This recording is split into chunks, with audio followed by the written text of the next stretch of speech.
Indian medical association Telangana state committee వాళ్ళు doctor Kishan గారు, రాష్ట్ర అధ్యక్షులు వారు ఐఎంఏ, అదేవిధంగా డాక్టర్ అశోక్ గారు, సెక్రటరీ గారు, మిగతా మిత్రులు ఈరోజు ఒక మంచి సమావేశాన్ని వాళ్ళ కాన్ఫరెన్స్ హాల్లో పెట్టడం జరిగింది.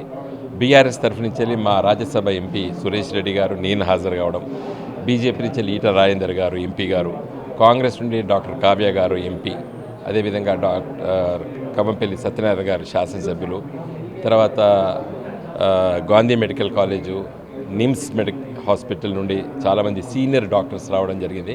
అందరం కూడా రౌండ్ టేబుల్ కాన్ఫరెన్స్లో ఒకే తీర్మానం చేశాం. ఇది పారాక్వేట్ అనేటువంటి హెర్బిసైడ్, ఇది చాలా డేంజరస్, పాయిజనస్. దీనికి విరుగుడు మందు లేదు, యాంటీడోట్ లేదు. పూర్వకాలం లోపట గడ్డి అనేది ప్రకృతిలో మరి పొలాల్లో వచ్చినప్పుడు దాన్ని కాపాడుకునేది రైతు. ఎందుకంటే ఇంట్లో పశువులు ఉండేవి, బర్రెలు, గేదెలు, ఆవులు. వాటికి పాల కోసం ఈ పచ్చగడ్డి కోసుకొని సాయంకాలం పూట రైతులు వెళ్ళేది. దురదృష్టవశాత్తు రైతుల దగ్గర ఇప్పుడు పశువులు తక్కువ ఉన్నాయి కాబట్టి ఈ గడ్డిని చంపేయాలనేటువంటి ఆలోచన రావడము, ఈ మల్టీనేషనల్ కంపెనీస్ పెస్టిసైడ్స్, ఇన్సెక్టిసైడ్స్ చంపడానికి, అదేవిధంగా ఈ హెర్బిసైడ్స్ అంటే గడ్డిని చంపడానికి పోటీ ప్రపంచంలో కూడా కంపెనీలు తీసుకొచ్చాయి. మొదటి దశలో ఇంత పాయిజనస్గా ఉండకపోయేది కాబట్టి ఒక కంపెనీ పోటీపడి మేము 5 నిమిషాల లోపలే గడ్డిని చంపేస్తాం, మేము 2 నిమిషాల లోపలే చంపేస్తాం గడ్డిని అనేటువంటి వాళ్ళ పోటీ ప్రపంచం లోపల చాలా పాయిజనస్ మరి హెర్బిసైడ్ ఈ పారాక్వేట్. దీన్ని ప్రపంచంలో 70 దేశాలు బ్యాన్ చేసినాయి. భారతదేశంలో కూడా ఒరిస్సా, కేరళ, పంజాబ్ రాష్ట్రాలు బ్యాన్ చేసినాయి. మన దగ్గర మరి దీన్ని బ్యాన్ చేయాలని చెప్పి ఐఎంఏ చాలా కాలం నుండి చెప్తున్నది. ఈరోజు వాళ్ళు మరి శాసనసభ, పార్లమెంట్ సమావేశాలు ప్రారంభమవుతున్న దశలో అటు ఎంపీలను ఇటు ఎమ్మెల్యేలను ఆహ్వానించి ఒక మంచి సమావేశం పెట్టారు.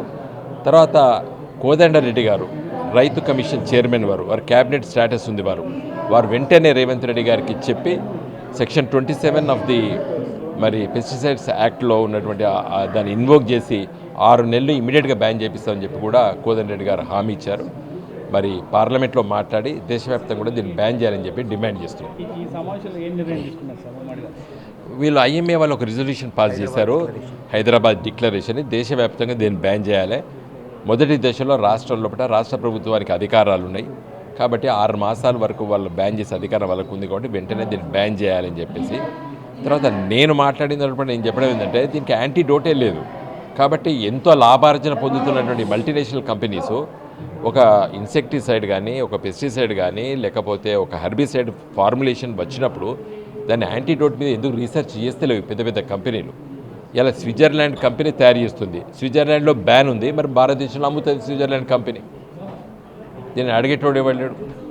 కాబట్టి నేను ఐఎంఏ తెలంగాణ కమిటీకి కృతజ్ఞతలు చెప్తున్నాను. ఒక మంచి ఆలోచన విధానంతో ఒక మంచి పాలసీ డెసిషన్ కోసం అన్ని రాజకీయ పార్టీలు వాళ్ళు ఆహ్వానించినందుకు వాళ్ళకి నేను ధన్యవాదాలు తెలియజేస్తున్నాను.